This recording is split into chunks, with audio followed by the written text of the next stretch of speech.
express our appreciation to the Missouri Innovation Campus for allowing us to host the event tonight.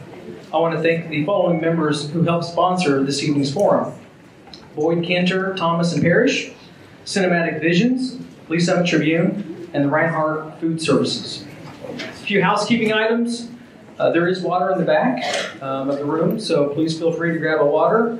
Restrooms are through the back of this event and to your right. Please mute or vibrate your phones during the forum tonight.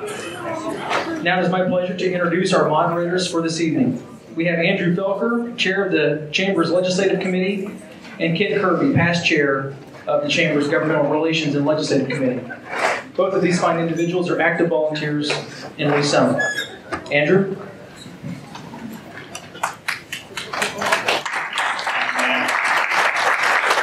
I'm going to stand here because I'm going to talk both to candidates and to our audience tonight. So again, just to echo Matt's welcome to you all here for the Lee Summit Chamber's School Board Candidate Forum. So a couple of things before we all get to hear from the candidates. I'm going to outline the format for tonight. Candidates, you're going to be given 2 minutes each for opening remarks. We will start with alphabetical order, which fortunately is the order in which you're sitting. So starting with Mike Allen and then moving on down to Amy Turgan. Did I say it right? Turgon. Thank you. Got it. After the opening remarks from candidates, we'll have a question and answer session. So we've generated questions within the Lee Summit Chamber as well. We're taking questions from you. Now, you probably saw a place for note cards when you walked in. And Blake Fry, behind me here, if you have, or if you generate additional questions, feel free to hold that up. And he is bringing them up to us, and we're trying to incorporate them as we can in a series of questions. Candidates, when you're asked a question, and each of you will be asked each question, you'll be given 1 minute to answer. We do have a timer. And we'll ask that if you hear that timer to go off, to try to wrap up your comments as quickly as possible so we can give everyone ample time. When you, audience members, came in this evening, you probably noticed there was at various tables the candidate profiles. So these were questions that were posed to the candidates, and the Chamber has collected these. We ask you to feel free to review them. We're not going to repeat the questions necessarily, but so there's some good information there about each of the candidates. I'll note that the forum is being live streamed tonight through the Chamber's Facebook page, or Facebook is now down. Never mind.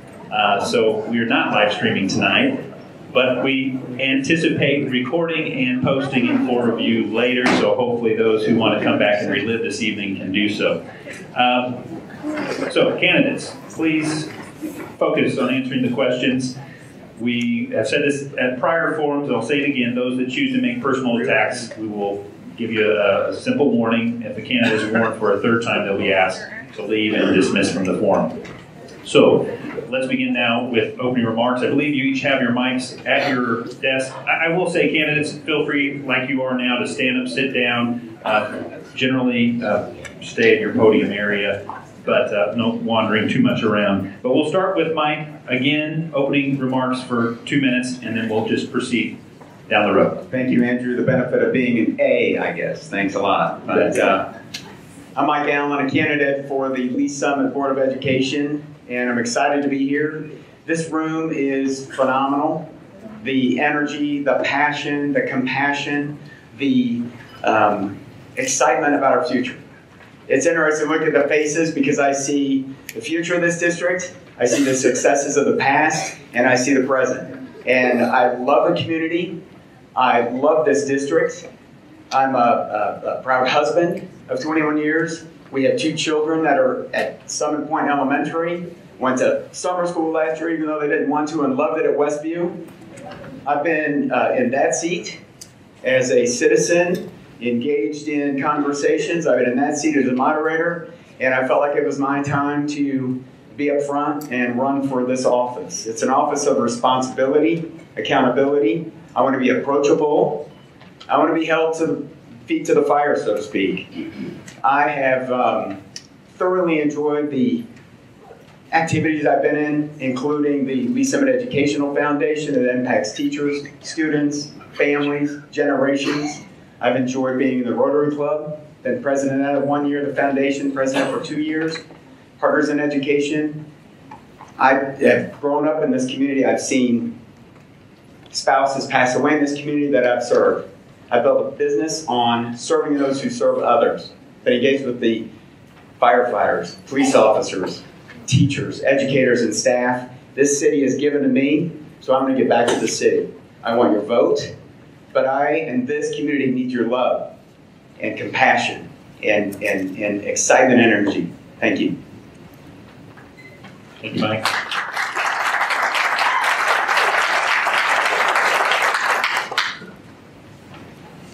First of all, my name is Bill Birmingham, and I wanted to say thank you to the citizens of this great community. I want to say thank you for this opportunity. Thank you for the Lee Summit Chamber for putting this on. I'm a father of 4.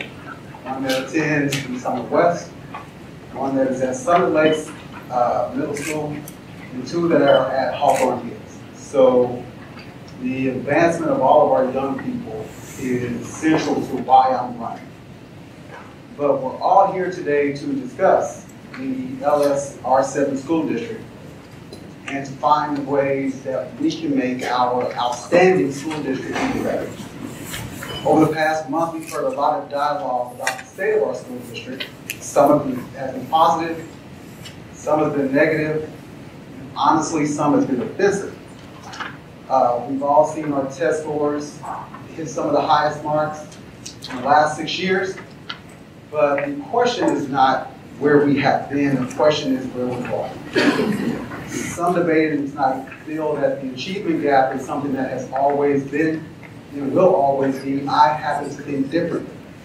I think that we can find a way to invest in our teachers, allow them to come to the table, to be able to dialogue and collaborate.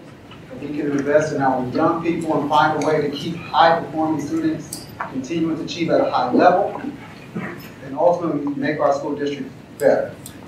Some may be pushing a special agenda or something from a package. I'm not. I happen to believe that the advancement of our young people, the achievement of our young people, and the betterment of them as a whole needs to be central to everything that we are doing. And if our actions and our motives are not those of the advancement of our young people that we all hold dear, then we need to change those motives. I think it's important that we address inequities not just from a racial standpoint, but from a socio-economic standpoint, from a gender standpoint. That we need to address the achievement of our young people and the inequities in our schools from a broad group, from a broad level of objectives that we can do. But ultimately, it's going to be up to you, the citizens of this great community, the voters here, to choose which path we should take. Should we continue down the road of... Please wrap up your remarks. Should we continue down the road of the plans that we have done that have caused this gap? Or should we address and take on an educational patriotism that will say everybody who's a member of this school district should get the best and most world-class education that we can provide? I'm Bill Birmingham, and that's why I'm running for school board.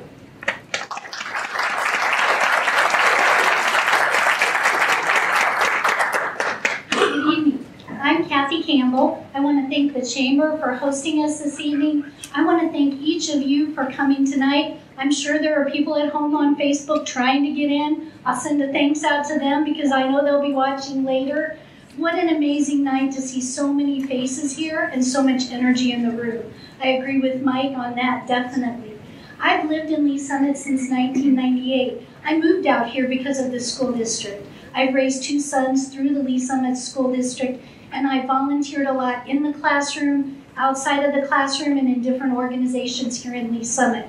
But always with the mind and heart of working for the educational benefits and opportunities for our kids here in Lee Summit. I've loved working with other parents. I've loved working with those students. I've loved our teachers, administrators, support staff. I've just had a ball all these years. And so it was always on my horizon as a next step to then work on the school board. So I think the time is now for that. In my professional career, I'm in program management and information technology. So I focus on strategic planning and direction from a technology standpoint. I do IT governance, so IT policies and procedures, as well as making sure those are followed. I work on budgets and make sure that we stay on budget in our project work, as well as work with vendors in their contracts. I also really focus on change management. So with technology, there is always change to the folks that we're implementing with and for. And that change is a lot for them to take. And so you have to think the impact of the people that are going through the change, how that impact affects them, and plan for that success for both them as much as the technology that we're implementing. And that brings us to, again, why I'm running. We're in a great opportunity of change right now. And I think if we focus and work hard together on our shared mission, that we can jump any hurdle, we can cross any barrier, we can have great discussion, and we can get to the success focused on our kids and the opportunities, the educational opportunities for them. Thank you again for coming tonight.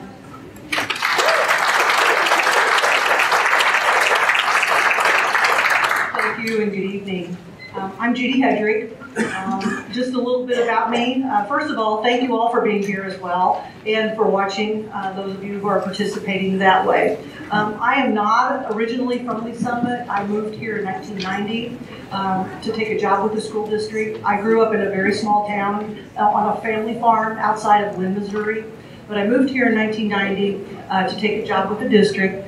And in that job, I was responsible for all of the budget and finance in the district, and I maintained that role for 28 years. I recently retired in June of 2018, and so I wanted to give you some information about me. In addition to that, prior to coming to Lee Summit, I spent 10 years at the Department of Elementary and Secondary Education, working in school finance and student transportation. So I have a lot of good background and knowledge in regards to finance, all of district operations that I hope to bring to the board and to further that work there. I also would tell you that one of the most rewarding things in my 28-year career here in Lee Summit was the opportunity to work with an outstanding staff who inspired and motivated me every single day I worked here. I never felt like I had to come to work. I loved coming to work and working with all the awesome people that we have in this district. Again, as a board member, I want to continue that support, and that's why I'm here tonight to help our district to move forward in a collaborative and inclusive way. Thank you.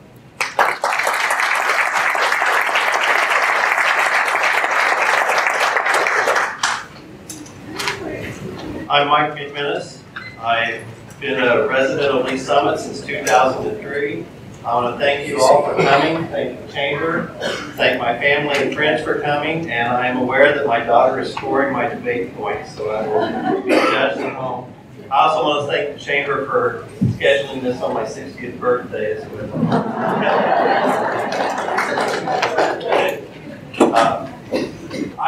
I'm running for office to bring a little bit of an outside perspective. I grew up in Springfield, Missouri, went to Springfield Kickapoo. I graduated from I call it University of Missouri, Rollin, not Missouri S&T, in '81 with a degree in life sciences. Went back to Springfield for graduate work in molecular biology, and then I moved to the Kansas City area in 1984. I lived over in Olathe from 85 to 99 when Olathe was exploding. Garmin went from a couple of guys at the radio to close to 30,000 people there. We couldn't build schools fast enough. So I'm used to a district that is growing very fast and all the problems and challenges that incur, because that's going to be our reality going forward. I want to bring that discipline, that experience. I want to bring the discipline of an engineering background in budgets, schedule, performance, expectations, writing requests for proposals to have good performance guarantees and other things, and also to for new schools that we may have to build, be aware of the building design, construction, bring that construction management piece to the table. Thank you. I appreciate your vote and consideration.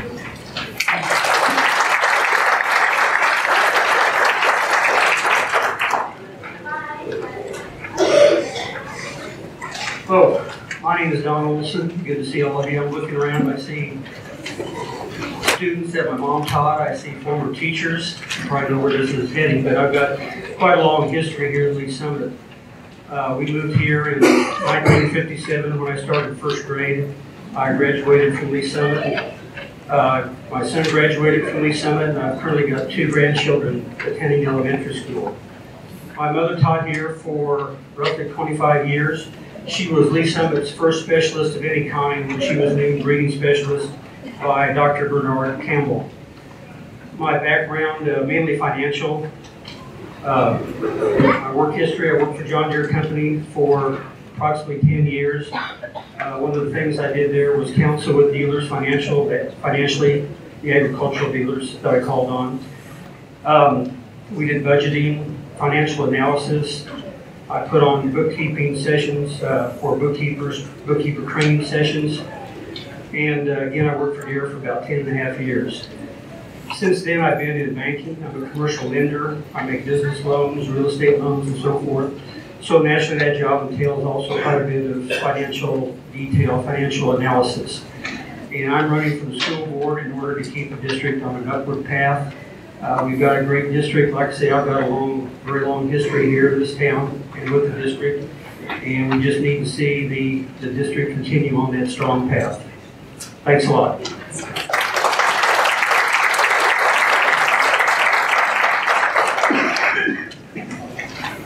Hello, my name is Amy Turgod. I'm pretty sure I'm taller sitting down, so I'm just going to stay right here.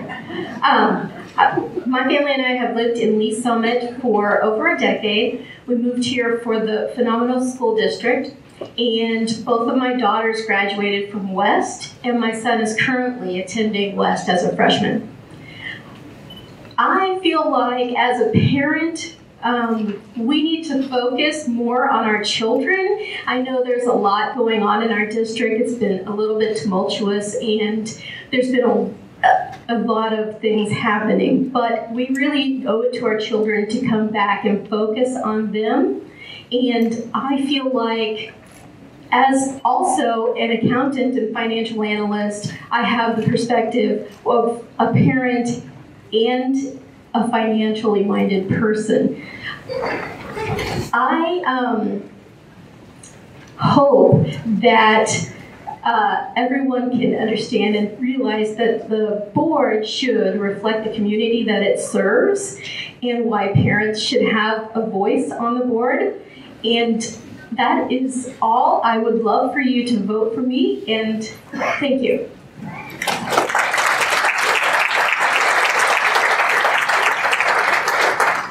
Thank you, candidates, for your remarks. We will now move into the next phase of our forum, and that is, again, the question and answer. I'll just remind the audience, again, Blake Fry, who's about to raise his hand in the back, will take your questions. Feel free to raise your hand with the card, and he'll come pick them up from you. So we're going to begin. The question and answer will proceed, as I said earlier, one minute for answering the question. We'll start, Bill. You're going to be the first one to answer a formal question. Again, we'll come down and we'll go alphabetically as we proceed through the series of questions. But I'm going to turn it over to Ken for the first series of questions. Thank you. Just as a reminder that we have a lot of people up tonight, not much time, so please refrain from applauding after questions being answered, and let's let the candidates have their conversation. Before we begin formal questions, just by a show of hands, how many of you have attended a school board meeting in the last month, the last 3 months, and last year? Okay, thank you. Okay, so we will now begin the first question. To Bill, please share your thoughts on the Board of Education's 2018 and 2019 priorities. My thoughts on the district's priorities are quite simple. Love the priorities. I love that word that we say that we want to put our children first in terms of making sure that we have a diverse teaching population, of addressing the achievement gap. And all of those things are wonderful. But part of the reason why I'm running is to make sure that we move from just having an agenda to actually putting something in action. To being somebody who will be on the board and not necessarily rubber stamp everything that comes across, but will be an advocate and a voice for our young people. So the items that we have for 2018, 2019, they are plottable.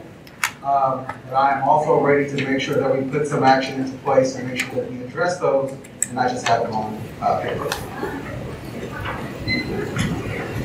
Great. Well, I'm a strategic planner. And so I love that our district has a 5-year strategic plan that we're on and has used that to then build the 2018-2019 priorities. I think the capacity is tough. And that was a tough item that maybe could have been tackled a few years ago, but it hasn't been. So we're moving forward with that, but it's certainly hard to engage and discuss that at times. I think the district did a phenomenal job in how they set the structure for that to come about. So they started with engaging the community, and they got a large group of folks together to do capacity studies. Throughout that process, there was clear communication to the community about when meetings were going on, about when the updates would be coming out, about what was going to be posted online.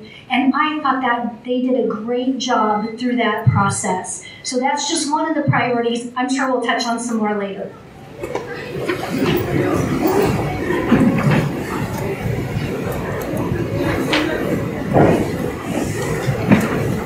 On now? Okay, thank you.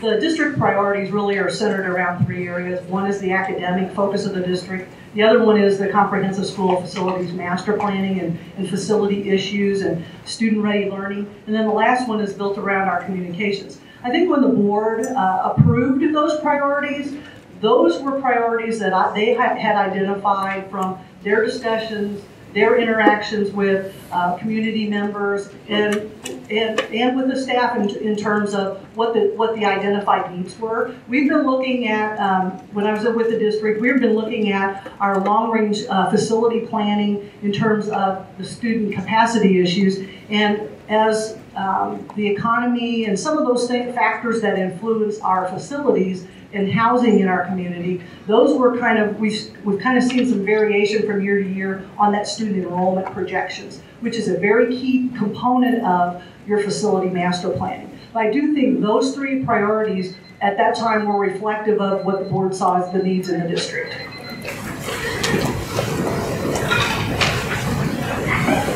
One of our priorities is the facility master plan. We have to realize that Lee Summit is a rapidly growing community.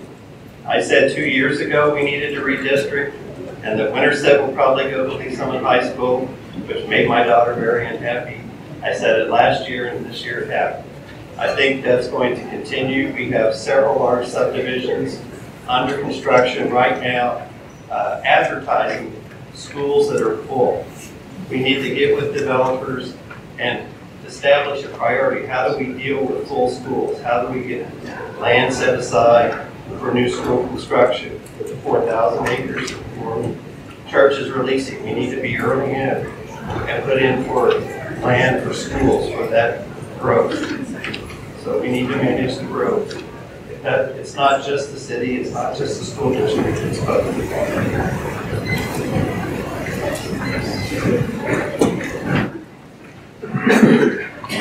Several issues now. Obviously, the gap in testing is one of them. The facilities area is definitely one of them. Being in banking, one thing I have seen at least is that housing growth has slowed down. New housing is not selling like it was at one point. There are new subdivisions going in, but there do appear to be less people buying houses now. Most of you know housing is extremely expensive. So we might see a slowdown in future growth. I think a lot of the growth right now is in the high schools. We're not seeing quite as much in the elementary school area. Again, with redistricting, that did happen. Something had to occur in that manner. One thing I'd like to bring up is early childhood education. We have a very good program at a Great Beginnings, and that's the type of program I think we need to see expanded. I don't know if you noticed a few weeks ago in the paper, Mayor Sly James in Kansas City wants a sales tax increase to facilitate early childhood education. Some of the neighboring districts didn't like that because they would lose control they might feel. So I do feel we need to concentrate on this early childhood education issue and just move forward with that. Thank you.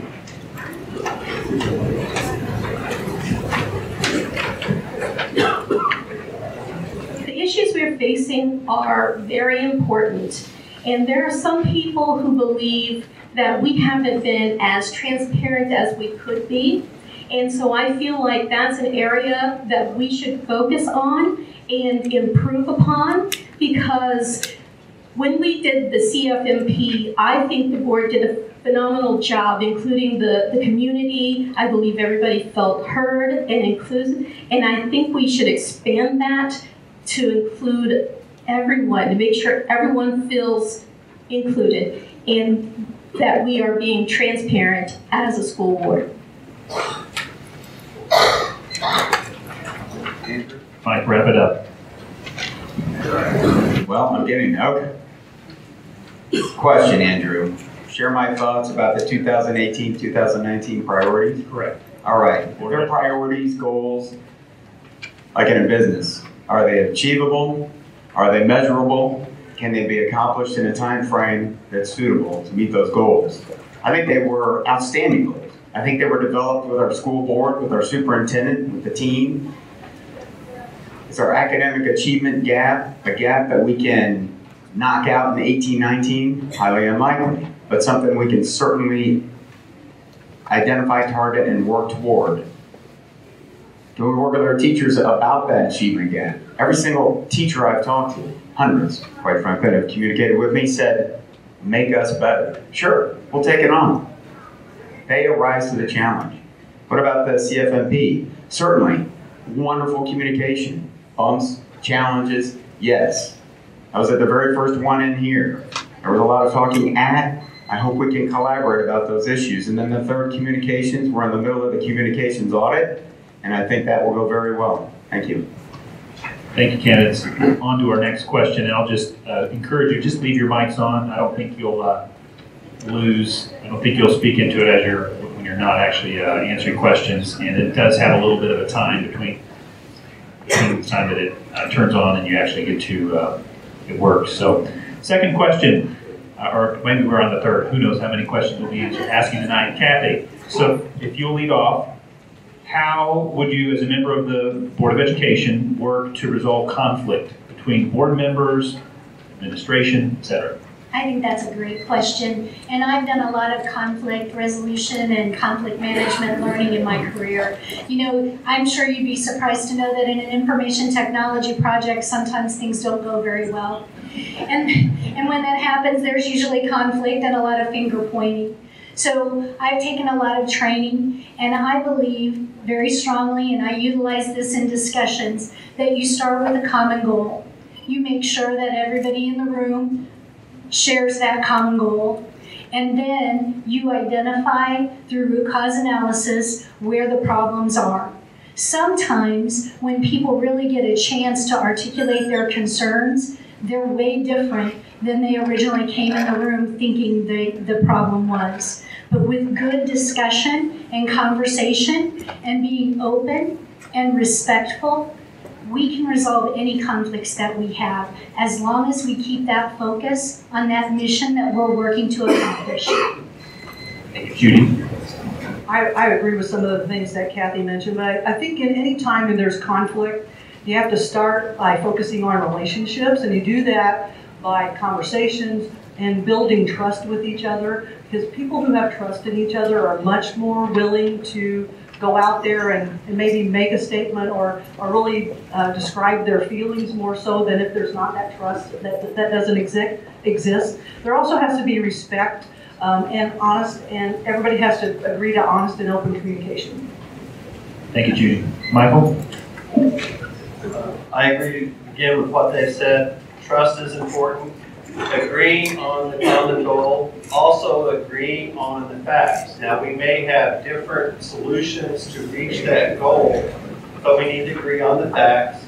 We need to agree on the data and use that data. Try to keep emotions out of the decisions.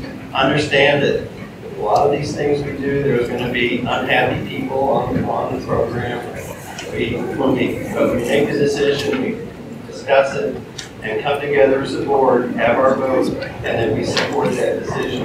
And we don't go back and complain that we didn't come out the way we want. So building that trust, choosing the goal, using the same data to agree to the final solution. Thank you, Michael. Done.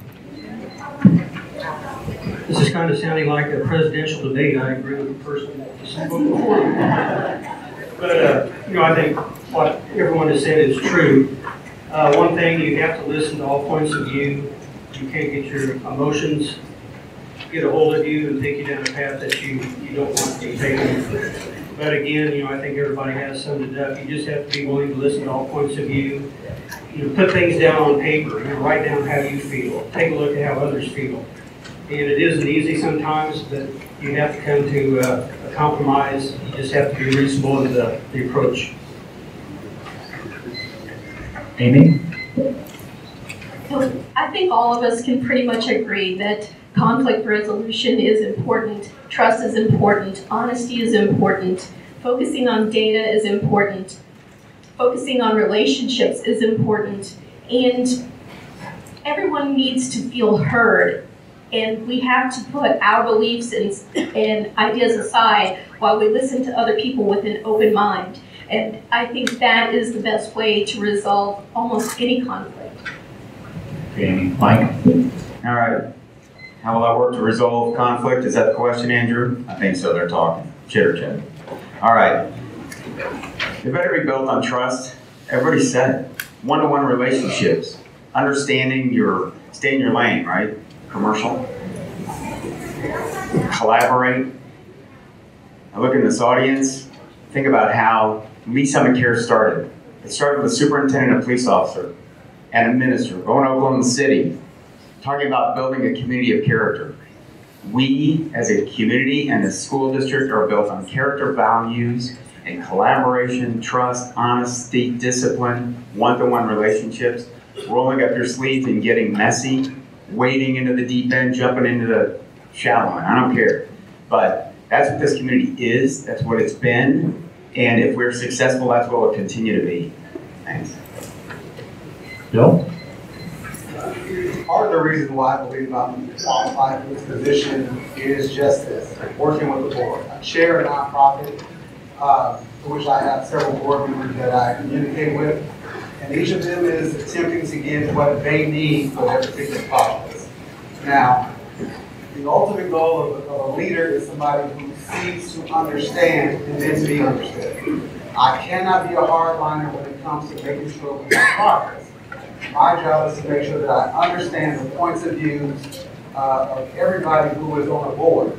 So that way, collaboratively, we can accomplish our mission. Because ultimately, the ideal of success is not just my ideal, it's not your ideal. It's usually our ideal together. And so that spirit of community, of togetherness, is something that should permeate not just in our city, but on our board, which will ultimately help our mission. Thank you, candidates. And just as a reminder, when we get to this next question, try to keep your mic, if you could, kind of close so we can hear your voices. Okay, this next question will start with Judy. The question is, what does the term future ready mean to you, and would you please provide specifics in 1 minute? That's a tough job to provide future ready, but the best example of future ready is this building that you're sitting in right here. It has all the technology, it has collaborative workspaces. Last year, when that building, 2 years ago when the building was open, and we were coming back to the building to review what was going on in here, we saw Dr. Rutherford has his classroom upstairs. There was students out on that patio out there where the shades are. They were working together in small teams, and there was no concern about were they out there, doing something other than focusing on the task that Dr. Rutherford gave them. So it was a great example of that. It also incorporates lots of other things that improve the learning environment, the lighting, how many people are in one room together, all kinds of things. What kind of desks and chairs are there, or tables and chairs are in that room. So those are some of the factors that are into that future ready discussion. Future ready means getting ready for students for 2030. having those students understand how systems work. Understand when they're using a large spreadsheet, is the number that they're getting in the right order of magnitude. I see a lot of young engineers come out of school, we give them a flow diagram, and they come up with a number and they have no idea other than that they ran through the program and they gave them a number. So we need to teach kids in automated systems how to find out is what the answer they're getting right. They need to be able to work with each other, to work across the country, to work across the world. We work with people all over the world all the time, working on large projects, and that's what they're going to be doing. So also, we need to consider the trades, welding, carpentry, plumbing. Those are also future-ready skills that we need more of.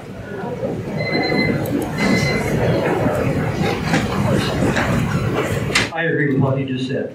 No, I think we need to start again with early childhood education. We have a wonderful system in Lee Summit. Kids as young as 3 years old can be evaluated at Great Beginnings, and if they need additional help prior to kindergarten, they will get that help. Again, jobs of the future, there's some dire predictions out there. They usually never come true, but artificial intelligence is projected that it can potentially take 40% of the jobs that we currently have. Now, whether society will allow that, who knows? But we have to get these kids ready for the jobs of the future. Microsoft supposedly now is looking for 4,000 workers. I would like to see computer science taught in the elementary schools, coding and so forth, because that's the type of job that we are going to have the need for in the future. Also, as Mike mentioned, the trades. My son wasn't quite college material, but he's doing very well. As a pipe fitter, he's a service tech, works on larger heating and cooling equipment. But we must encourage kids to look at other avenues other than possibly going to college. Thanks. Future Ready means keeping our schools as phenomenal as they have been and continuing to be innovative in our approaches to educating them. We have an obligation to keep above and beyond the curve of technology, and I believe we can do that. And there are so many interesting and innovative ways to keep us ahead. Some of this will apply to the equity plan, because we all know not every child responds to every teaching method. So I believe getting that equity plan and getting everybody to the place that they need to be successful in life. Repeat the question, sir. The question is, what does the term future ready mean to you, and please provide specifics. Okay. Well, Wayne Gretzky used to say that he was successful because he would go where the puck was going to be. Do we know where the puck is going to be? Have we asked the teachers? Have we asked the staff? Are we reaching our children? Are we letting them excel at their pace, at their unique ability, to the point that each individual can achieve ideally their highest and best potential in what they choose to do?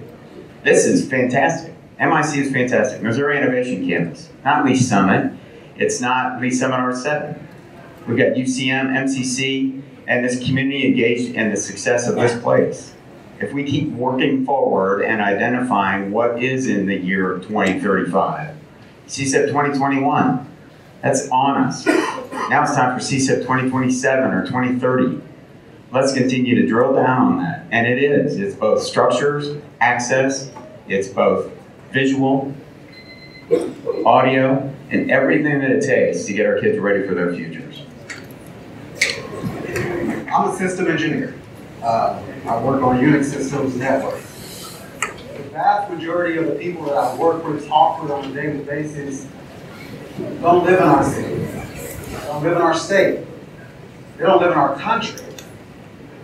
I work every day with people from around the world. What that speaks to is just how competitive the job market is now and what it will be in the future. And what that behooves us to do is to make sure that every student coming out of our school district is prepared to provide on a local scale. that we invest in our kids for subjects to make sure that technically they are able to compete in a global market. To invest in our young women, and Girls Who Code is a project that's out there. My daughter's a part of it. To make sure we're encouraging our girls to be active in STEM. And then also investing in kids who are not necessarily college material, but they just want to be good with their hands. They may be good in vocational work. To make sure that we're working in them because there's a place in this economy for them as well. We want to make sure our kids are future ready. Future ready certainly means great academic performance, certainly means great skill sets and building skill sets, but I think most important, future ready means looking at problem solving, looking at kids that collaborate, looking at kids that think globally, looking at building kids that are ready for different opportunities at different times throughout their lifelong learning opportunities. I'm a perfect example of future ready. When I graduated from high school, there is no way I thought I would be a program manager in information technology. That wasn't even a career. Information technology wasn't even a term. But that is what future ready means. It's building those skill sets and those people to be future ready for whatever the technology and the opportunities provide for us, and then being the innovators of what those opportunities are going to be. That's future ready. Thank you, everyone. Our next question, and Michael, you'll be the first to address this one. Do you believe that there is race-based inequity in the district, or, as some may have said, might better classify it as socioeconomic inequity, if at all? If you could, please explain, including how you would suggest addressing the issue. I do believe we have both race-based inequities and socioeconomic inequities. I think we've been trying hard to equalize that. There's always going to be a performance gap. I want to work on that performance gap. Some of the things we can do is move the needle on teacher hiring. We've been working since 2007 to increase diversity in the staff. We're still at roughly 4% diversity in the staff. We need to find different ways to increase that diversity. What we've done for the last 10 years really hasn't moved that needle. I think that would be one of the things that would improve the gap. We also need to worry about what the gap is. We've got to address whatever performance gaps there are. It's much better to handle it at the preschool stage, at the elementary school stage. As they get older, it gets harder to address. So start looking at first grade, kindergarten, and preschool. Thank you, Michael. Don? There definitely is a gap in test scores. This situation has been looked at for 50 years now. I did a little research on that. And Lyndon Johnson in 1965 put the first program in place to make sure every student had an equal opportunity. So these gaps, if you want to call it that, have been charted again for 50 years. Now the latest one that was put in place by President Obama in December of 2015 to replace Bush's No Child Left Behind. More freedom was given to the states as far as how they wanted to handle the curriculum and so forth. One thing I've done, I've looked at neighboring districts that are, I guess you might say, on par with us as far as quality of education, test scores, student body size, this type of thing.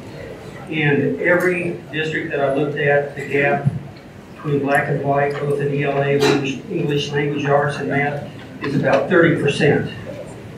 That's, unfortunately just what we're facing right now.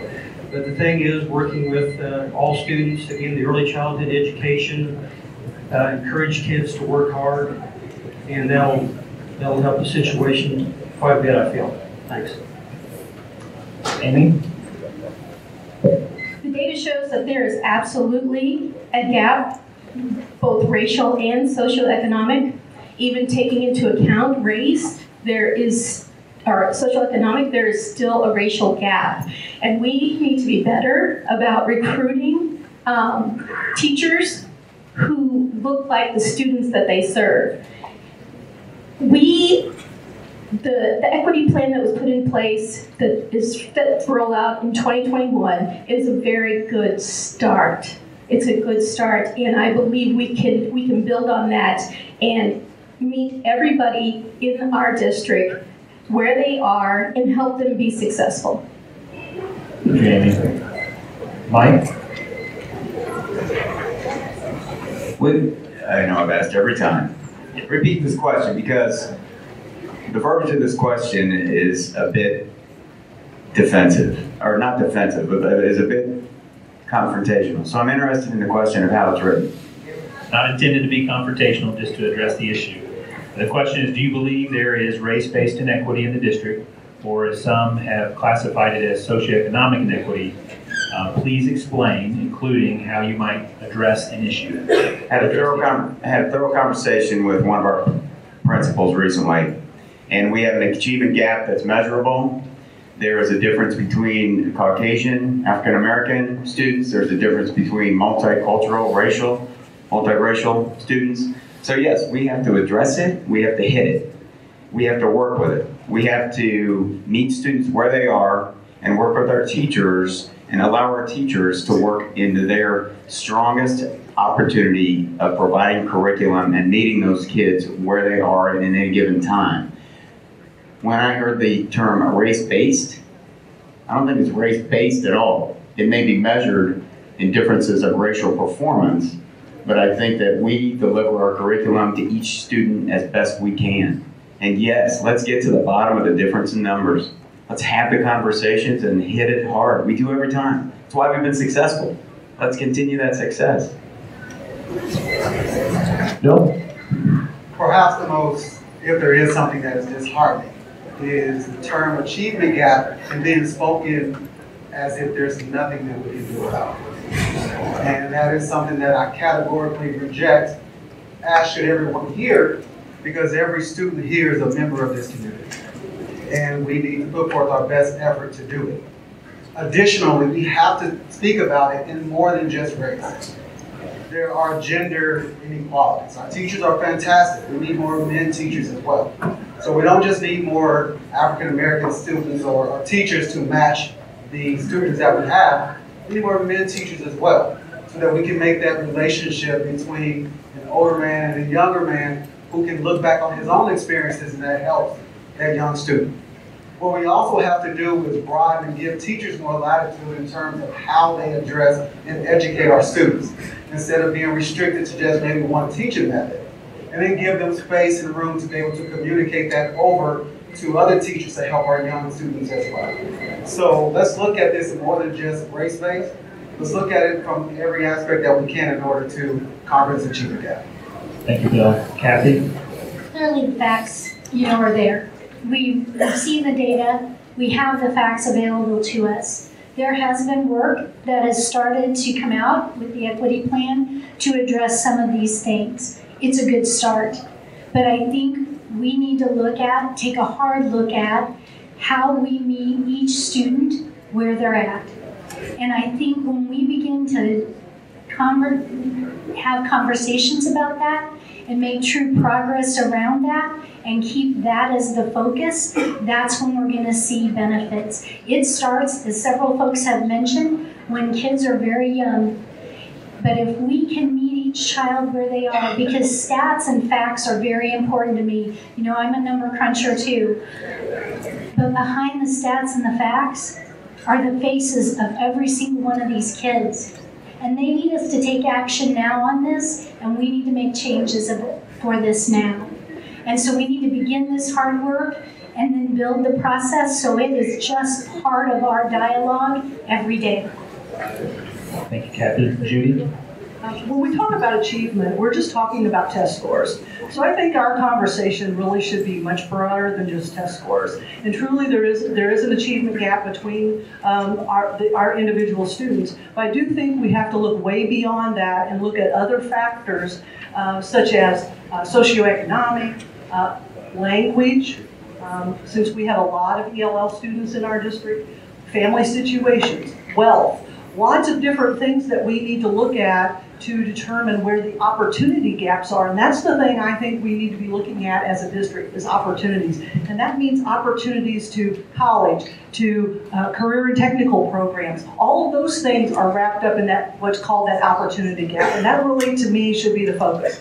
There's lots of research practices that have been put in place at school districts around the country for years to address this opportunity and achievement gap. And the roadmap's there. We need to bring our staff in a collaborative and inclusive way to build that plan. Thank you all. We'll start this question with Don. What does best practice communication in our district look like, and do you support an increase in staff in our R7 communications office and why? Sure. What does best practice communication in our district look like, and do you support an increase in staff in the Lee Summit R7 communications office and why? So that's a good question. There's been a lot of discussion over the past few months or so about transparency, good communication. As far as staffing, I really don't know why more staff would be needed to communicate properly, actually. I think that teachers are wanting more communication, they're wanting more guidance. Again, I don't think it takes more staff to enable that to happen. That is a tough question to answer. But no, more staff, no, but I just think we need more transparency, maybe more detail from the board, what's expected, more detail from administration, what is expected. And I think if these issues are discussed up front and are given to the teachers and principals and so forth, that we can have better communication. But it's got to start, I think, definitely with better communication from the board and administration. Best practices for communication. I believe we really showed that, again, with the CFMP. We showed our community that we can include them and we can involve them and they can feel like part of the decision-making process. And I believe that moving forward, speaking of transparency, moving forward, we have an obligation to be transparent with our community and to make them feel like we are being transparent with them. I don't know that that necessarily means additional staff because we seem to have been able to do it already. We just need to implement it additionally. I'll be interested to see how this communication audit comes back. If, that feedback. Best practice in communication, being deliberate, open, honest, direct might help. Being very transparent in our communication, a two-way street. Taking our message to Business Roundtable, CAC, neighborhood associations. Do we need more staff? It depends on what our return on investment would be for more staff. We're understaffed versus other big five in this metropolitan area, yes. And I do not know how our communications director right now stays healthy. She has been inundated. We need to work together. We need to better understand what communication should look like, be it direct email, be it Facebook, whatever that might happen to be. But for us to deny the fact that we've not stayed out in front of the communication that's been force-fed down our throat as a community and an R7 school district, that's denying the truth. We need to set our definition and let our public know who we are. I think we're doing a good job in terms of best practices because CFMP. I think additionally, more town hall type meetings, sessions like this, where the citizens get to come and hear what is on the table, what is to be advanced in our future, and then they will have input there. I think it is somebody's the best disinfectant. That transparency makes us more accountable to you, the citizen. In terms of staff, part of my opening statement was simply, if it is going to be in the best interest of the kid, we should do it. So, in terms of additional staff, if that additional staff is going to translate into the betterment of our young people is something I'm definitely for. I'm excited to see the report from the audit as well. I believe that's tomorrow evening. So I'll be excited to see some of that outcome. I will share with you, both at work and in the volunteer roles that I've held, communication is always a challenge. Different people like to hear things in different ways. And so you really have to think about all the opportunities that we have, ways to communicate with people, and really meet people where they're at and how they like to consume that information. And so I think that's really important.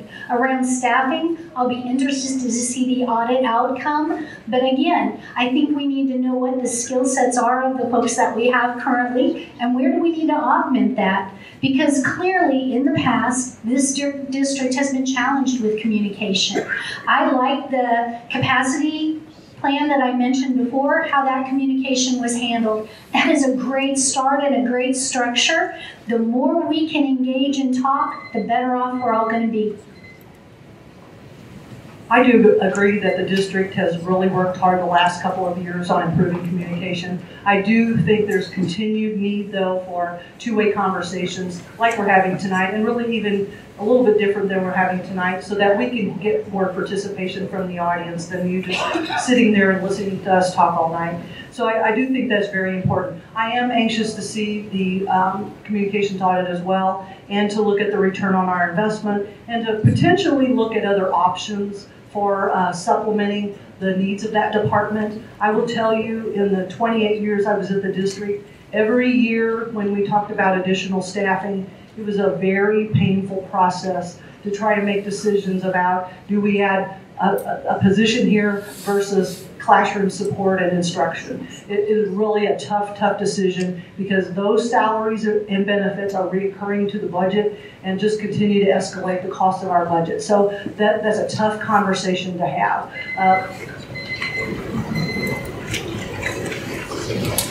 I believe that the CFMP process was really well done. I would like to make that a standing quarterly meeting where we can bring parents in and talk about what's going on in the district, maybe even do a little education, talk about how school finance works in Missouri, what's going on at the legislature, so that you know there's more than just what's going on in the school board. The once a month Thursday night meeting is not enough to pass on all the communication. We're a $270+ million business. Is one communication person that communicates with 80,000 voters in Lee Summit enough? I don't know. Do you have the Facebook? Do you have Twitter? Do you have all whatever other kinds of technology and communication plans that are going to be coming in the next 5 years? We need to make sure that we meet people where they find their data. Thank you, everyone. Our next question, Amy, will be to lead off this. Several bills within the Missouri General Assembly currently being considered direct public funds to private education and away from public schools through charter schools, vouchers, and tax credit programs. What is your opinion on this pending legislation? I think our tax dollars are better spent into our public school system. We have an oversight board that is elected by our community, and we are accountable to the community because of that. I am not a proponent of charter schools because that removes resources from our public schools, and we already have fantastic, phenomenal public schools, and removing resources from that will not improve our public schools.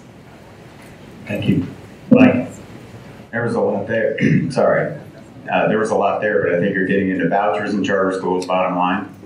What's your opinion on the pending legislation? Opinion on pending legislation is that I'm not a fan of charter schools, bottom line. It's interesting that our current administration, former administration, even before that, said we're not fearful of competition, as long as it's all the same level, all the same accountability. I directly asked our representative about charter school accountability and how the board would be accountable. No solid answer. very frustrating.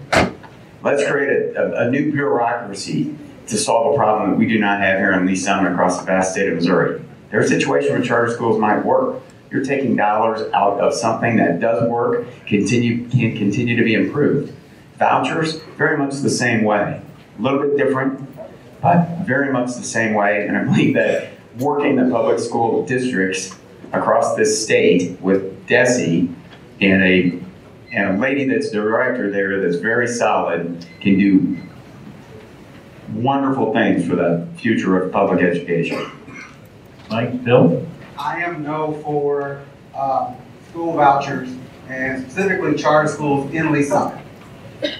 You don't want to take public dollars from your school district because they help your kids. The other reason is there's no kind of evidence that having a voucher and moving a kid from one place to another is going to specifically help that kid. In some cases, moving that kid from their district into another one could hurt that kid because of social issues and things that the kid is not prepared for. So I think instead of charter schools, instead of vouchers that allow our kids out of our district, we need to double down more in-house and make sure we're doing our best that we can to help our students. Abby? So charter schools, as we've discussed, I'm a no. No publicly elected board, no performance accountability. There's a selective process for enrollment. They do not have to provide special education services. This in no way is how I want my tax dollars or your tax dollars spent. We work hard in our district to provide all of these educational opportunities for all of our students. And that means all of our students, and that's where our tax dollars should stay, and that's where our tax dollars should be focused. My opinion is that any program, any legislation to take money from the public schools that is distributed by the Department of Education and the foundation formula, take it away or reduce it, I would not support that. And in addition, I think the thing is that we also need to be very vigilant at all the efforts over the last couple of years at the state level through legislation to actually reduce taxes, which reduces general revenue to the state, which also impacts public schools. So anytime there's any legislation about either one of those two things, I do not support them.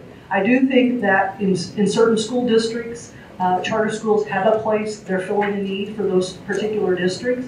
But again, I don't support it until the state fully 100% funds the formula in the manner in which it was set up, which they are currently doing, even though they're fully funding the formula. I would not be in support of any public funds going to charter or for vouchers. Thank you, Judy. Michael? Ditto. Nobody up here is for charters. I want to go one step further. Go home tonight, find out who your state senator is, who your state representative is, and write them. It helps. In the past, the Lee Summit delegation has led the charge. So it's not, we're in here, nobody here is for them, but we keep electing people who are. So we need to think about that, make sure they know where we stand. There are folks in the district who are supportive of it. Some of the private school people, some of the other school people may want that. So you're going to compete with folks that want it. So make sure you stay engaged, suggest it, because that's where it's coming from. It's not from the R74. I've never quite understood the concept of charter schools. You see them mainly, say, in St. Louis or Kansas City. I don't believe in taking our tax dollars to support them in this district. There are some that do fairly well, but the ones I've seen that do well usually have a wealthy benefactor behind them. For example, the Ewing Marion Kaufman Charter School in Kansas City, they do very well with test scores. But if you look at some of the other charter scores, their test results are not very good. So again, I really don't see how a charter school in this town, or most towns for that matter, can help with the child's education. Okay, thank you. We'll now start with Mr. Allen. How satisfied are you with the district's steps to ensure safety in our schools? Or should more be done? Please provide specifics. Safety in our schools. Our school district works hand in hand with the police department here. We have SROs in many of our schools, dare officers in our elementary schools. I remember attending the open community conversation where our superintendent and Chief Forbes were at City Hall, and they flat out said, we're doing the best we can. See something, say something. It is a present, constant issue that is on the forefront of our school district, and I think we're doing a great job. It does become concerning when I've had officers say it's not an issue of if, but an issue of when we may have an incident. But the department and this district are working hand in hand and really moving this issue or keeping this issue to the forefront. I agree with Mike. The SROs in our buildings are fantastic. The security of having people announce who they are and their intentions of why they're going into the building before our school administrators open the doors is also good. In addition to that, active shooter scenarios or training that we have is something that is going to be beneficial for our students and for our safety as a whole. So I am happy with what we're doing. I hope that we continue with, and I hope that the talk of is not a necessary if but when. I hope when never comes. I hope our kids remain safe. I love the form that Mike talked about, where the superintendent and the chief of police got together and shared with the community thoughts on safety. You know, that is as a parent, but also in caring about all of our kids, that is at the forefront of my mind. For a number of years at Lee Summit High School, I was the PTSA president. And with that, we sponsored the Project Grad Party. I see a few parents here that worked on that as well. And I will tell you, over the years, the safety, thoughts about safety and those kids going to that Project Grad, and safety and those kids going to athletic events, and safety and the kids going inside and outside of these schools, it just increased those concerns. And so I love that we have the strong partnership with the police department here in Lee Summit. We are accountable to keep all of our kids safe. And so we put them in the hands of teachers and administrators every day. And I love that the plan is there and that every year it's evaluated for what else we need to do, because we've got to keep our kids safe. The partnership that we have with all of the Lee Summit and surrounding area life safety is very positive. The other thing the district has done is we have a lot of awesome building principals and department heads. Our transportation department, for example, they're always thinking about safety in terms of people coming up to the bus when the kids are getting on there. All of those kinds of things that maybe some people don't think about, they're thinking about all the time. Safety is the #1 priority for them. The entry, secured entry we have, cameras. We also have ongoing training for all of our staff. We've participated in tabletop drills for incidences over the years. So there's lots of things that the district is doing. There's probably always something else you could be doing, but I think it's always in the forefront of anyone's mind who works with our kids every day is to keep our kids safe in and outside of the buildings. I think we do a really great job on securing the building, having the police there, working on all the outside activities, making sure they're safe. We need to go further upstream. We've hardened the targets about to the level that we're comfortable with. The next step would be metal detectors. We don't want that. We need to do more counseling, have more counselors in the elementary schools, do more against bullying. That's where a lot of this has started. So look at the cause and effect, not just at preventing it, look at where it's coming from. How's that troubled child in first grade treated throughout his elementary school and then secondary school years? Look further upstream and just put the box on the door. Again, I think everybody's had very good comments. I definitely agree with Mike on the bullying. You look where most of these incidents, why these incidents have occurred nationwide. In many cases, it has been because of bullying. And that seems to be an issue that's been worked on for many years now, and unfortunately there doesn't really seem to be a real good solution. Social media obviously doesn't help the situation. I think one thing locally in Lee Summit to consider is that the buildings are configured differently. So I think there are definitely situations where a given building might be more secure than another. So I don't think we hurt at all to have this continued evaluation of the buildings, which we do. But again, I do know some buildings do not appear to be as secure as others do. Keeping our children safe at school is of the utmost importance. It even has surpassed giving them a good education at this point. We want so much for our children to be educated and stay safe. We have to have an open dialogue and a conducive environment to discuss mental health issues, in addition to all of the other security that we provide at our schools, including the SROs, which they do a great job. And I think that having the anti-bullying program and having counselors and having the open conversations about how people are feeling absolutely is what will make our children safe at school. Thank you, everybody. On to the next question. Bill, you'll be our first candidate to respond. How should the LSR7 superintendent performance be evaluated, accountable, and rewarded? I think what we just experienced and what we just saw is the ultimate measuring stick of how he should be evaluated. I think we've had some of our highest test scores in the last 6 years. That should be applauded. What we should continue to do is make sure that we continue to evaluate on an ongoing basis. How are we in terms of being progressive with our education? How are we in terms of being collaborative with our teachers? Quite honestly, we're asking our teachers to do more and more. They are SROs almost. They're counselors to our students. They're having to do more now with students than ever before.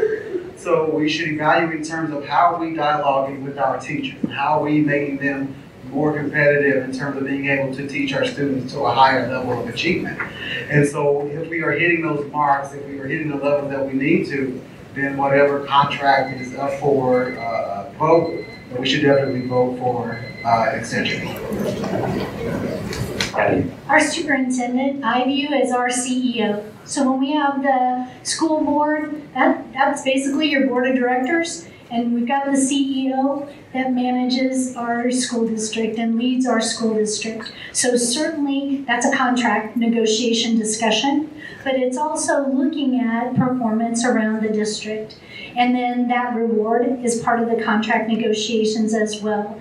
I think certainly the communication, the relationship building, all of the factors that we look at and expect an excellent CEO in leading an organization to have, I would expect our superintendent to have as well. And I think that performance and that reward is very important, especially in a district like Lee Summit, where we have great academic achievement. We have great parental involvement and engagement. We have great things going on here, and how do we build that for the future? And having that leader that has a vision for the future is important that we have in place. I agree that I believe the Board of Education and the superintendent should have that discussion and determine the points or what things are going to be included in the evaluation so that they have a clear communication between the board and the superintendent and what the expectations are, what the goals are, and the priorities, and what kind of measurement tools that the board is going to use to evaluate how that person meets those particular things. I do think the reward on that is a contract, and I also do think that that should somehow be tied to district-wide salary increases so that you're not you're maintaining some equality between all the staff in the district and the superintendent. Michael? I believe that we're a board of directors The superintendent is the chief executive officer of the corporation. It's about a $270 million corporation. Like any CEO, we should set performance goals. They should be measurable goals. We should evaluate those goals on a continuous basis. It should be a public goals as much as possible allowed under the state of Missouri, so all the patrons of the district understand how the superintendent is being judged. That's what happens at my company. That's what happens at most companies. We should be just like that and let his performance determine his position. Thanks. Don? I think one thing is a given. We've always had excellent test scores, test results in Lee Summit. If you look at the APR, the annual performance results, again, there's like 120 points possible. Blue Springs was only one district that got all points possible, so they're at 100%. We are at 99.3%. We are ahead of every other surrounding school district. That would include Liberty and Park Hill. So I don't think test results, we always expect that. One thing that I think needs to be considered is just the morale. I think the morale of the teachers right now is not real good. The interaction with the community has not been real well from the district leadership. You always say that, or you hear that, well, don't let the public be a judge. But I think that certain aspects of what has occurred now, what is occurring, again, teacher morale, things like that, those do need to be addressed. Of course, our superintendent should have strategic goals, and we should track those and know whether they have been met. I don't necessarily think all of those things are public, like most personnel issues, but we do have to make sure that good performance is rewarded. And I believe that the contract and the test scores, I think those all show that we have progressed and are doing well, except for in the equity position. Thank you, Amy. Mike? Board of Directors hires one person, makes a decision on the superintendent. We have goals set. I'm sure we have expectations to be held.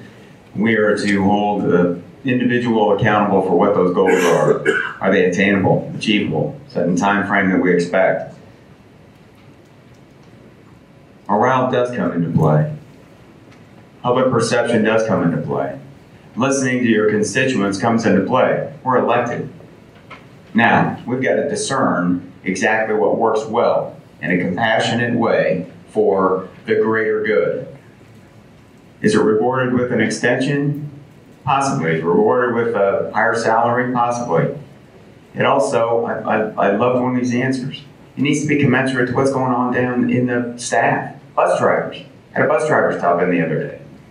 We're desperately in need of bus drivers. Let's keep those things in mind as well. Thank you. Okay, the next question will start with Kathy. This comes from a Lee Summit LSR7 student. How will you best return the focus of the school district back to the kids and teachers? Focus of the district, the mission of the district is we prepare each student for success in life. And if we have a student reaching out and saying, how do we turn that back? That's troubling.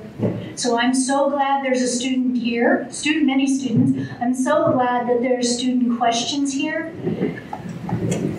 We've got to make sure that students have a voice. We've got to make sure that we're meeting each of those students where they're at.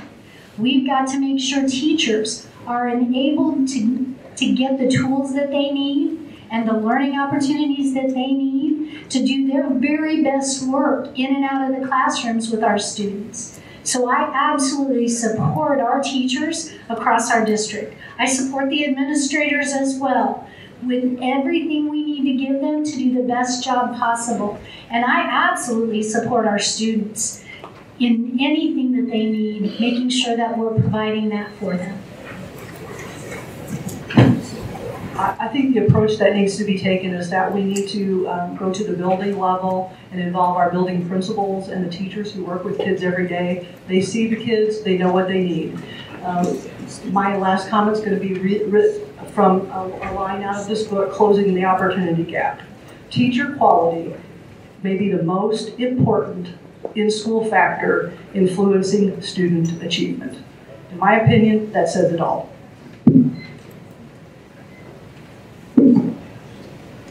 I couldn't agree more with Judy. Given the teachers the tools, the time, the ability, the supplies to do their job, to listen to them when they say, I've got students that need help in a certain subject or a certain task, putting the teachers first so they can put the kids first is what we really need to do in the district. Supporting our teachers, listening to them. They know what we need. And listening to them and helping them find those programs. Some of our kids can take programs faster, some need more time. We need to meet them all where they do the best. Some will be bored and cause trouble, and some will be lost and cause trouble. So finding out what a kid needs to meet their needs is what we need to do, and listening to the teachers is the best way.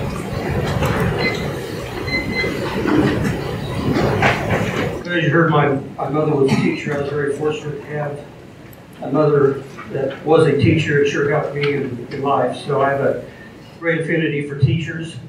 I think teachers need to feel that they are respected. I think they need to hear praise occasionally. They need to hear what a good job they are doing. And I think that has been lacking to a certain extent over the last few months. Our kids, they need to feel that their teachers are energized with their jobs. We have a great group of teachers. Our teachers can teach anybody, but again, the kids know, I think they can probably sense things. If a teacher seems down on a given day, they can sense these types of things. But I think we just have to keep our teachers excited about their jobs, which they are. They want to help anybody possible, but we have to continue to work with our teachers, give them the resources they need. I know some elementary schools don't have the same resources that others do.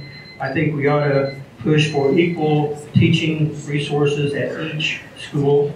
I know the PTAs, some are stronger than others, that enters into that. But again, we got to keep our teachers, principals, administrators happy with their jobs and excited to do what they're doing.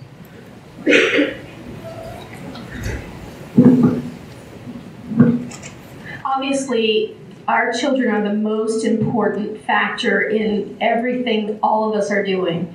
And putting them first and making sure every child has every resource that they need to be successful should be all of our number one priority.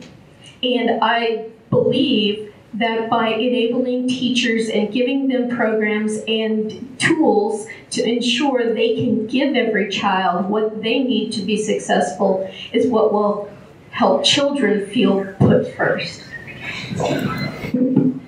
Our vision statement, we prepare each student for life. I remember a superintendent said that is the mission, each.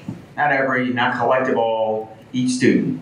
Meeting the student where they are and preparing that student for life. So it might be STA, MIC. It may be the highest IB course that somebody can take, but it also may be the trades.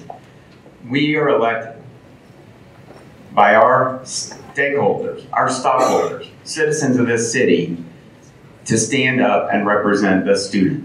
We're not paid. We don't have an agenda. Our role is at the end of the day to see that student succeed. Is that an amazing, amazing responsibility? Yes. But we don't do it alone. We do it with everybody in this building. We do it with every citizen out there. That's the beauty of being in a public school and in a Board of Education member. It's fantastic. It is an amazing, amazing responsibility and amazing opportunity. I will continue doing that.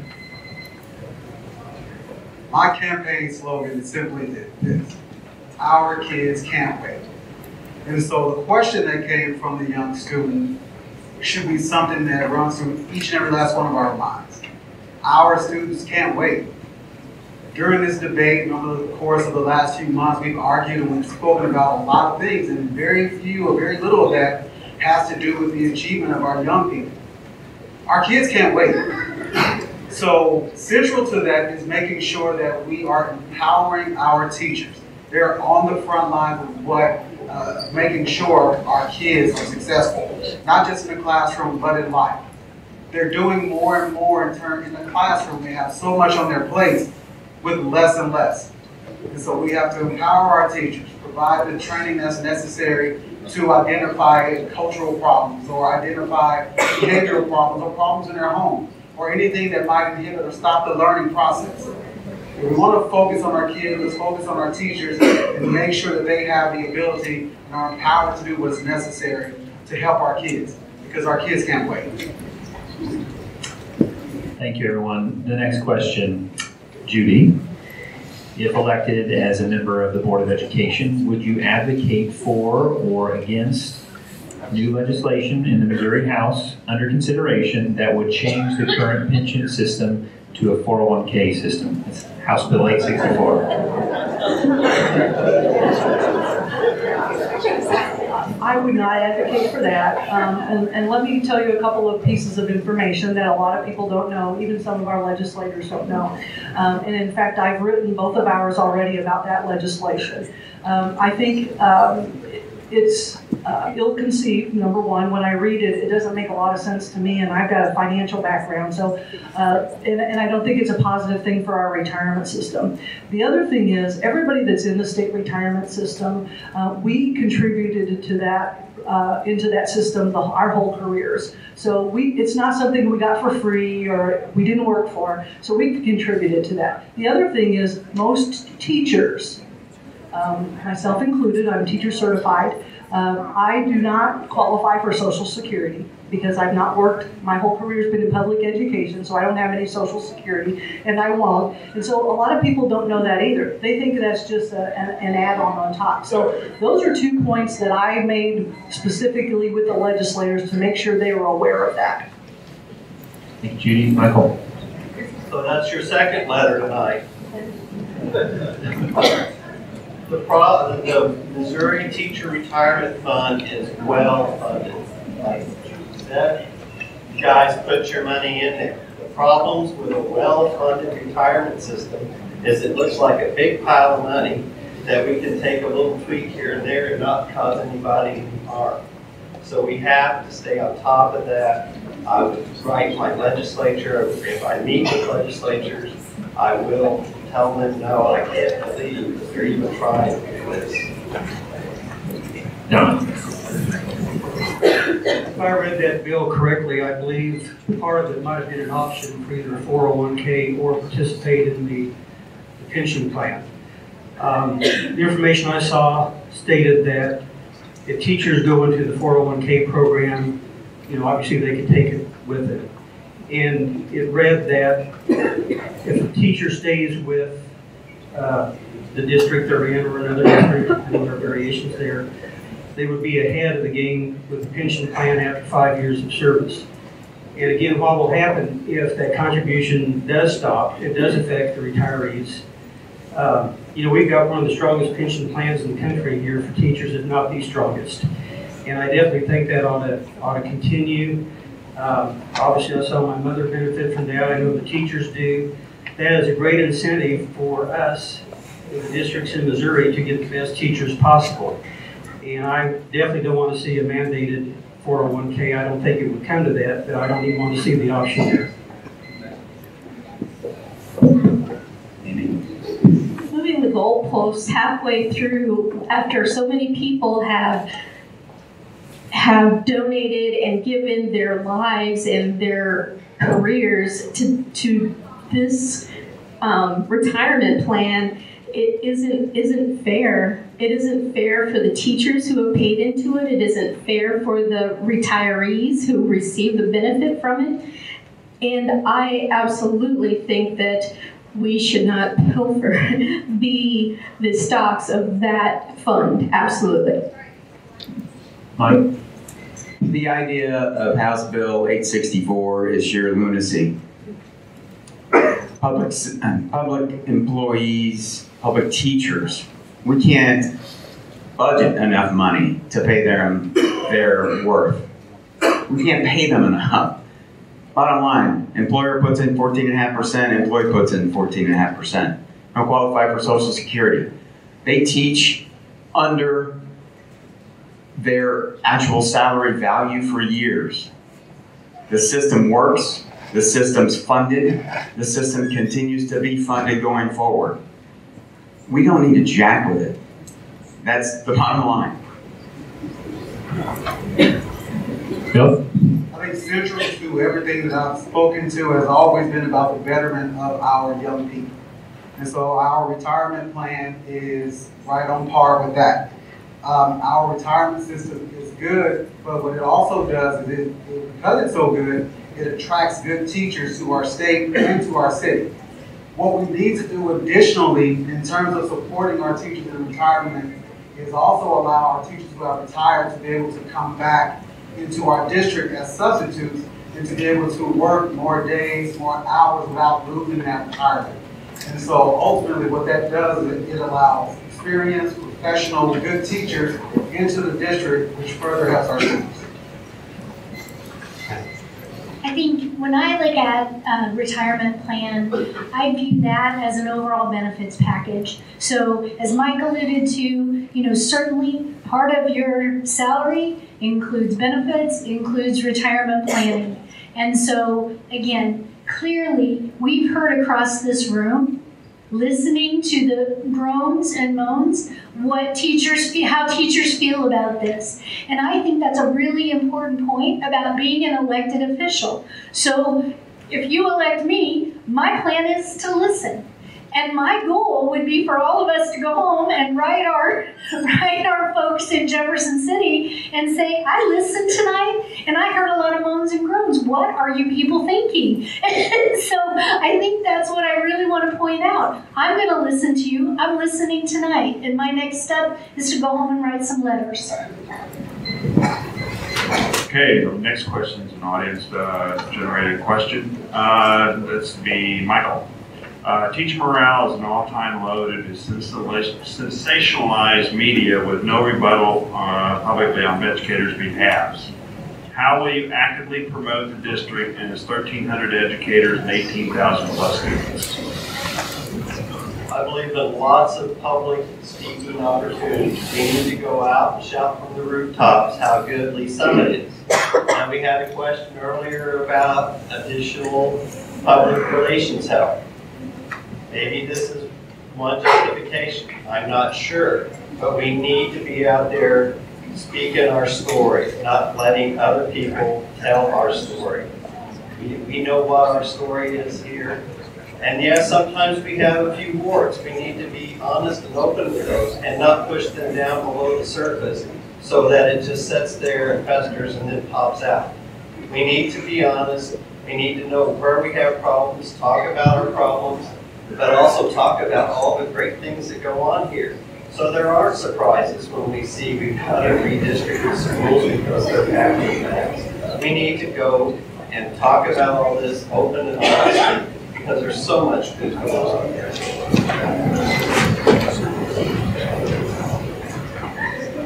That question, I guess, echoes what I said a while ago. Teacher morale is low, and I think the morale can be improved with better communication from district leadership. Teachers want to feel that they're doing a good job. They need to be told they're doing a good job. They need to be supported. And the job of a board member really is to make sure that that happens. To me, that is a main job of a board member. You want to keep teachers, principals, administrators, you want to keep them happy and enjoying their job. They will be much better teachers, principals, and administrators if that does occur. But again, I think that issue, it really needs to come from the top down. What do you say? Of course, we want the morale of our teachers to be heightened because everybody wants to feel good about going to work and where they work and their coworkers and their relationships. and be proud of what they produce in this situation. It's the education of our children. How we get there? Communication. I mean, I am an advocate for additional transparency and communication, and I believe that that will be what helps our teachers feel better, and it really does start from the top and work its way down, and I believe they do have things to feel proud of. We just haven't told everyone about it, and we should do a better job at doing that. I think we've all heard of Team Lee Summit. Together, everyone achieves more. Are we listening to our teachers? Are we communicating with the teachers, with the educators, the staff? It's not just teachers, staff.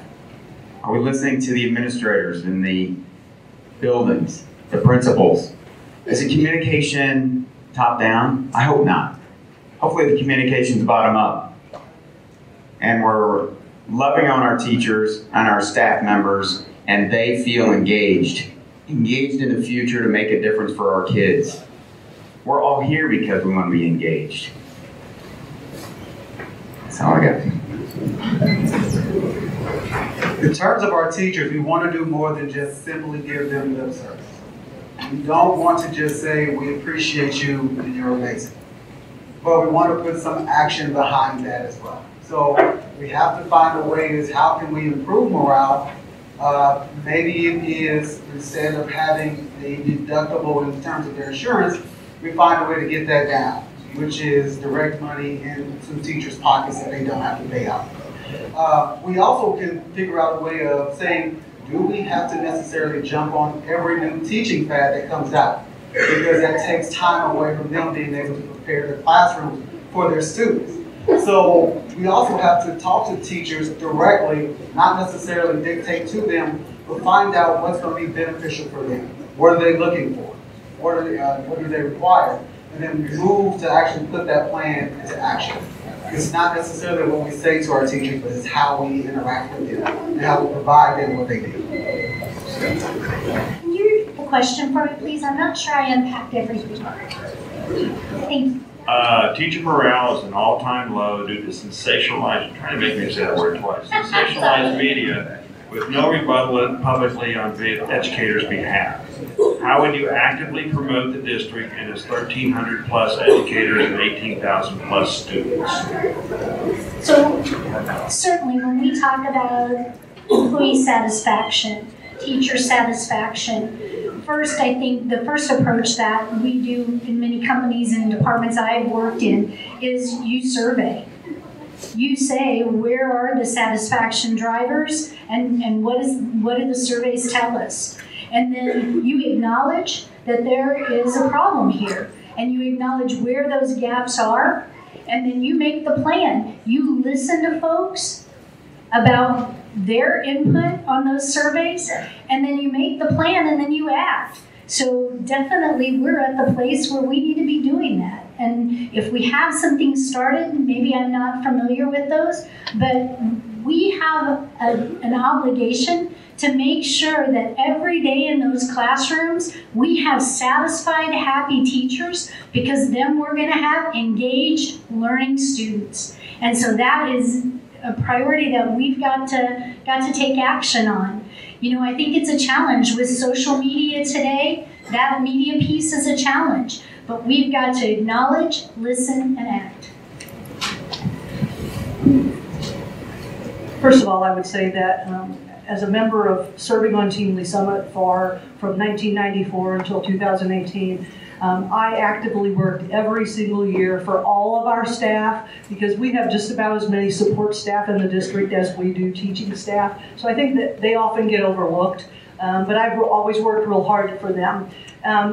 And I think for all of our staff, it's listening, collaborating, and including them in decisions that affect them. And I think for our teaching staff, the ones that I've heard from, and I've heard from a lot of people over the last couple of weeks, to focus on the things that really make a difference for teachers, such as their class size, protecting their instructional time. They're getting pulled out of their classroom so much of the time. Protecting that, giving them time to collaborate with their colleagues, giving them time for professional development.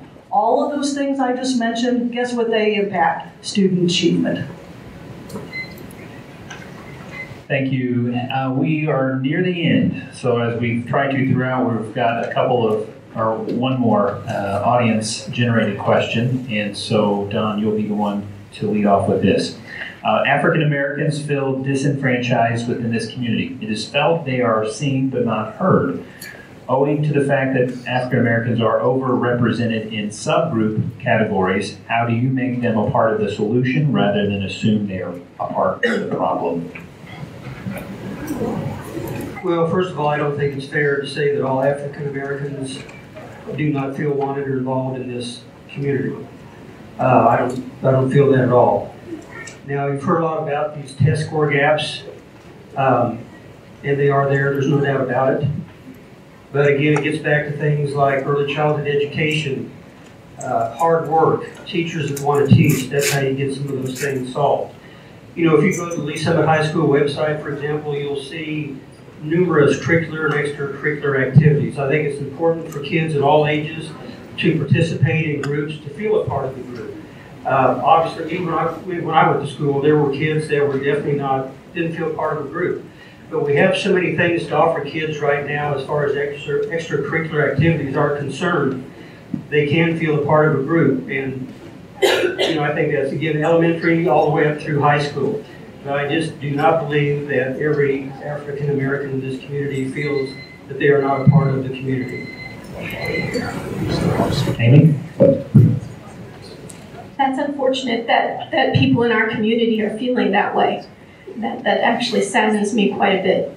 And what we need to do is make sure that every student, including African Americans, are heard and feel as part of our community.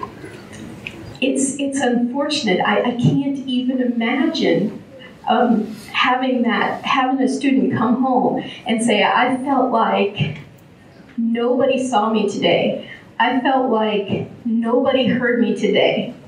That is a horrible, awful feeling as a parent because you can't do anything about it. So we have got to be better about including everyone. Absolutely. Mike? That's a long question. Please repeat it. I was waiting for that.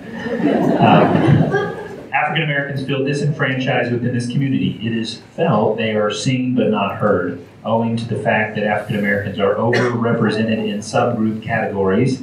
How do you make them a part of the solution rather than assume they are a part of the problem? I too am disappointed that that is sense and a feeling. We're talking about each student, each citizen should be engaged in this community and feel like a part of this community. So it does sadden me. And I don't know that that's fair. I will tell you that one of the ways that I've engaged with conversation and really enjoyed a conversation was through the Bernard Campbell Middle School Best in Class. Respectful, dignified, collaborative, a little frictional, and that's good. Conversation that leads us down a path of stronger discussion, stronger identity, cultural background, dignity and respect. I've really enjoyed those, and I hope they continue.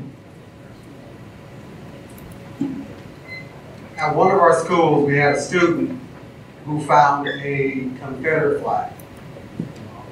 The student did not tell the teacher, waited until they got home. And the reason why they did that is because they said, I didn't feel comfortable or trust somebody in the building enough to tell them. That speaks to a couple of things. That is an awful scary state for us to be in.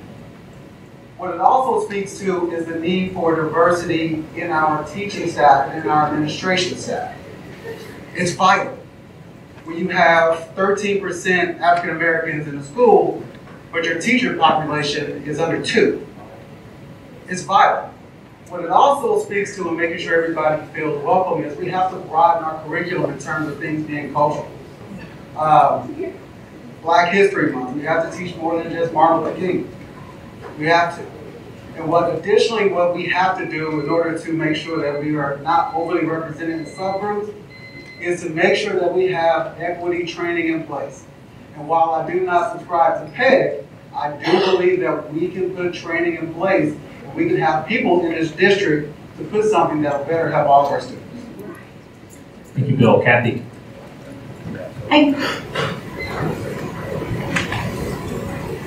I'm capturing a couple of words here. Seen but not heard.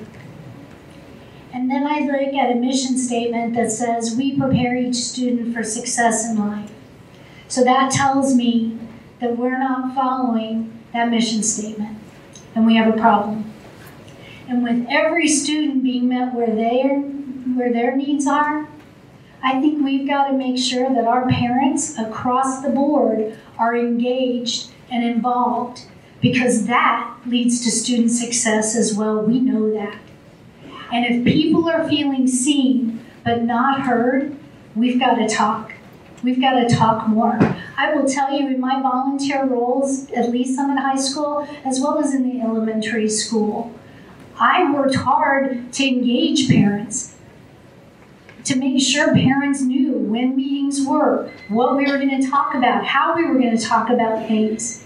And if I'm hearing seen but not heard, my heart breaks, because every parent needs to be involved in their child's education, and every parent needs to be engaged in a part of the school district. So when we look at the communication plan and the strides we need to make around communication, we need to include this factor in there right now.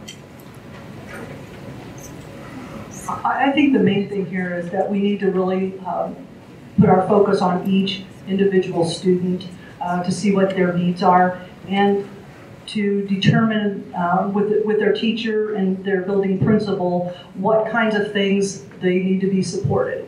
I will tell you this, I've talked to lots of teachers over the last few weeks, and every single one of them have said to me, if I'm doing something where my student feels that way, I want to know it, and I want to be able to do something about that. Not one of them has had a concern about having diversity training. It needs to be a broad diversity training, including all different types of situations, socioeconomic, cultural, ethnical, all types, family situations, all types of diversity, so that we can meet each student where they are. And I know our staff wants to do that. I've worked with them for 28 years. They're awesome. Michael? I think we need to replicate the program at Vernon Campbell and all. I think that's a leading the way kind of program. Parents, teachers, students, all involved. We need training. And I don't think there's a teacher out there that's intentionally not computers. We need to make some of them aware, and some of them and pre-training up to the standards. But the Vernon Campbell program is really leading the way. Thank you, everyone. That concludes our formal questions, and on behalf of everyone here, you have made our job harder because you are great candidates for school board. So I'd like everyone now, if you could give a round of applause.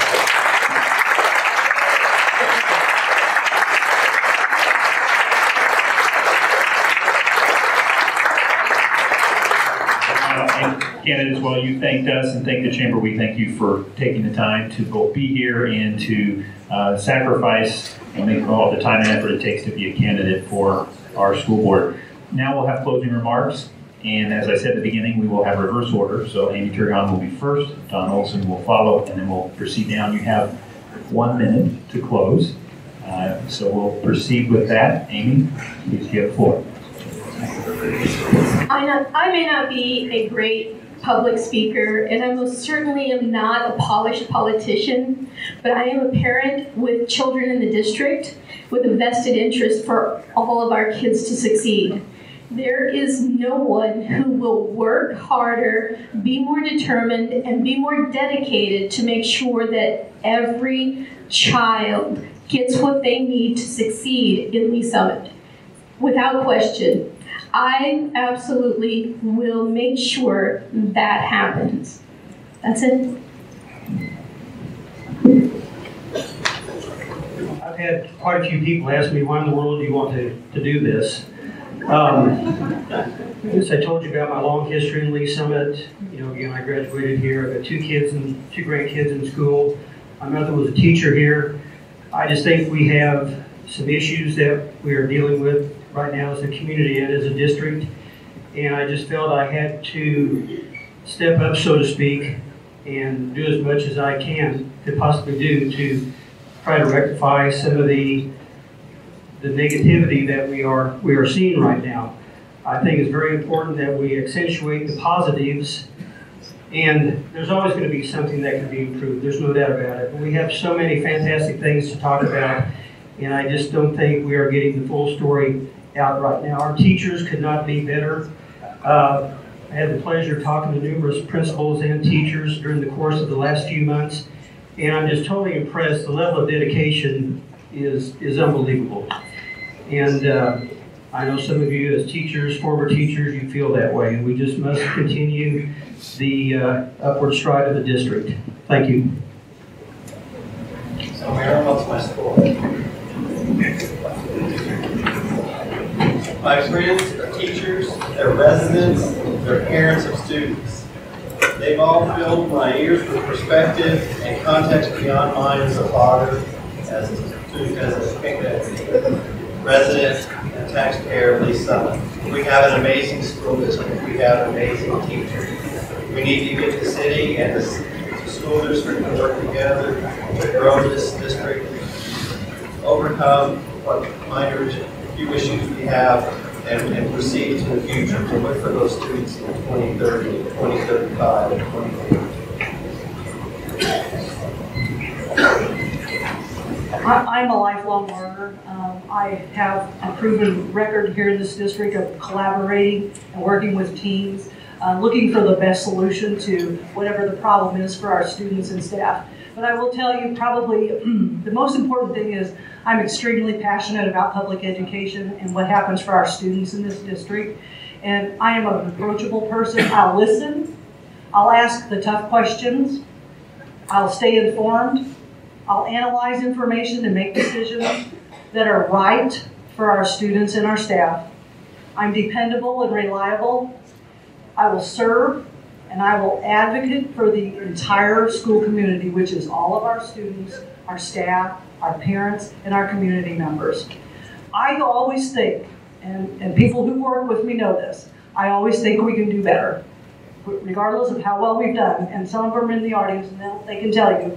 I always think we can be better. We have a great opportunity now with staff and community inclusion and collaboration to make changes to benefit each student, staff, and community for now and into the future. Thank you. I do my homework. I'm going to bring value to this district and to this school board. I love to listen to differing viewpoints and evaluate that expert opinion and that expert information before making decisions. But I'm here to listen. Listen to our students, listen to our teachers, listen to fellow board members, listen to administrators, listen to the community, and really evaluate and strive for that mission to serve every student where they're at. I'm also a collaborator. I believe that we share a common goal here and that we can work through any barriers to achieve that goal.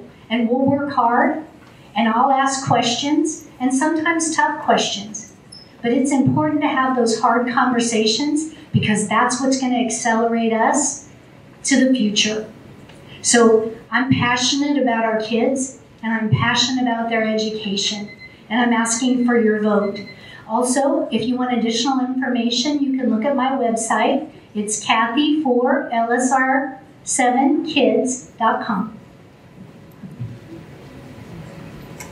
In 1870, a small farming community that was facing economic challenges and drought created a welfare board that helped to feed hungry families. During World War I, this same community created a support guard to help our troops both home and abroad. During Hurricane Katrina, this same city adopted another city and fed 1,000 first responders, sent instruments down to the high school which had lost everything. And the challenges that face us are not new. And the DNA of our city says we overcome everything that faces us. And we do it for everybody in our community because that's who we are. We are Lee Summit. We're the destination for middle-class families that want fantastic schools. And we're simultaneously the destination for mothers and fathers that are looking to make sure that their kids have better opportunities than they have. And then we fight to make sure that everybody that's in this district is rewarded with a world-class education that makes them better for the economy in the future, and that makes every place they go better because they're there. And when I'm elected on the school board, I will be an advocate to fight for every student, to make sure high-achieving students continue to achieve, and to make sure that everybody has that high school. Thank you. Wow. I was blessed to be born into a family that is a serving family.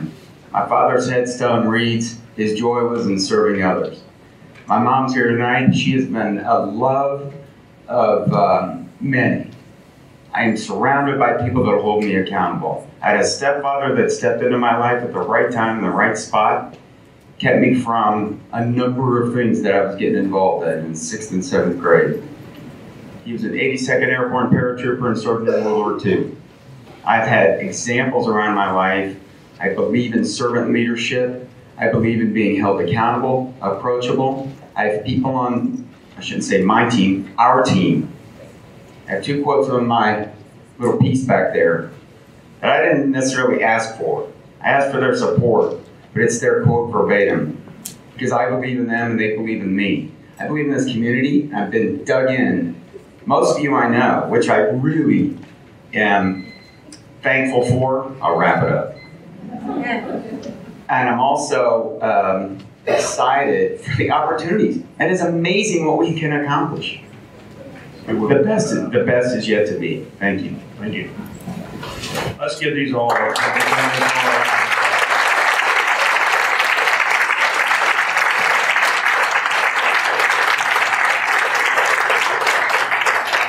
All of you for being here this evening and participating in tonight's forum. We'd like to thank again the Missouri Innovation Campus for hosting us and their hospitality, and then this evening's sponsors, Boyd Kinter, Thomas and Parrish, Jeremy Wood with Cinematic Visions, the Lee Summit Tribune, and the Reinhardt Food Services for partnering with the Chamber. This is a magnificent audience. I don't think I've been doing this for years, and I've never seen an audience this large. And I think you ought to give yourself a hand. I really thank you for your engagement, for your interest, for your questions. And we feel that this is a very important part of the process and a very worthwhile process. The Lee Summit Chamber has done its part by exposing these candidates to the community. Now we ask you to do your part and represent your right in the voting process by voting on Tuesday, April 2nd. Thank you very much and good night.